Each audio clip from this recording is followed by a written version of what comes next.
Your OneDrive is an online file storage account. That means that you can access your files from any device, anywhere, with an internet connection. To access your OneDrive account online, go to your browser and type in onedrive.com. Click the sign in link in the upper right corner.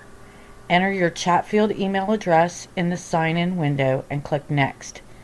Enter your password and click the sign in button. If you have more than one Microsoft account, you will need to click on your Chatfield account. Once you are logged in, you will see all of the files and folders you have stored in OneDrive. When working in OneDrive Online, if you double-click on a file to open it, the file will open up in the Microsoft Office 365 online version of the software.